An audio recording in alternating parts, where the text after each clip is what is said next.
সাহেব। জি। কি অবস্থা?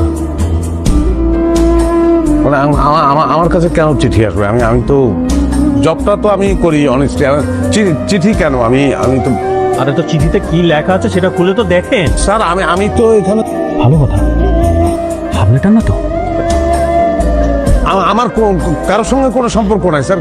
কি কি বলেন এগুলো স্যার? আমি তো জাস্ট শুধু জবটা করি, একলা মানুষ আমি। আপনার ডেস্ক এটা না, আপনি আসেন তো। আরে আসেন তো, আপনার দামি মোবাইলটা নেন। স্যার আমি তো অনেস্টলি আমার ঠিক আছে, বলি গেলাম।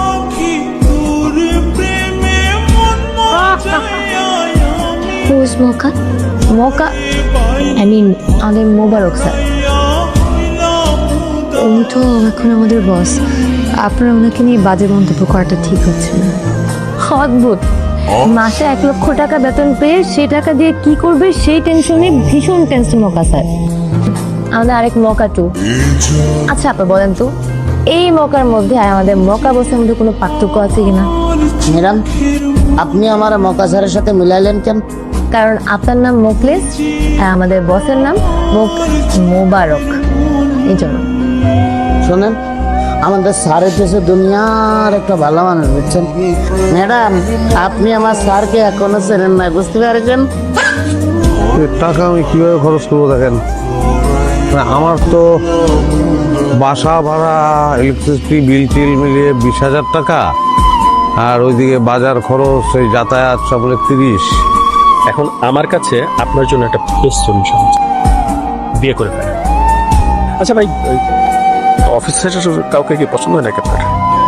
আমি তো মনে করেন এই ডিজিটাল যুগে একটা অ্যানালগ অ্যান্টিক হয়ে পড়ে আছি।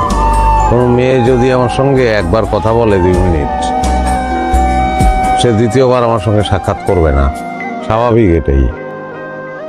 আমার তো কিছু নাই, বাবা নাই, মা নাই, বোন নাই, ভাই নাই। আমার আছে একটা নাম, মোবারক হোসেন। মোবারক ভাই, আপনি সত্যি খুব ইমোশনাল একজন মানুষ। এত ইমোশনাল হয়েন না, সবকিছু ঠিক হয়ে যাবে, টেনশন নিয়ে। মোবারক ভাই, তো বলেন আপনার কি লাগবে? আমি যা চাই তাকে দিতে পারবেন? দুনিয়ার এমন কিছু নাই যেটা আমরা দিতে পারি। সিঙ্গেল, ডিভোর্স, ডাবল ডিভোর্স, লম্বা, খাটো, পরিষ্কার, কালো, যা চাবেন সবকিছু অ্যাভেলেবেল আমাদের। আমি একটা চাকরি করি ভাই, আপনি আমার কথা বুঝতে পারতেছেন না ভাই। আমরা ক্লায়েন্টের চোখ দেখলে বুঝতে পারি ক্লায়েন্ট কি বলতে চাচ্ছে। এখন বলেন আপনার কেমন বয়স হলে ভালো হয়? 18, 20, সমান একটু বেশি না 60, 65 বা তার উপরে হলেও আমার অসুবিধা নেই। 60, 65 আপনার মাথা ঠিক আছে? আপনি ভাবে চিন্তা বলতেছেন?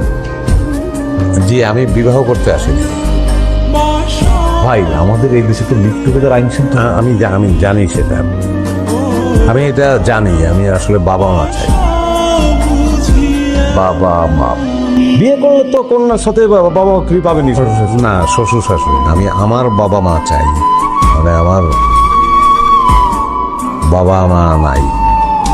তো মনে করেন অনেক বয়স্ক মানুষের তারাও একা, তাদের ফ্যামিলি নাই। আমি তাদের সন্তান হইলাম, চলে একটা ফ্যামিলি হইলো, আমারও ফ্যামিলি হইলো, তাদেরও ফ্যামিলি।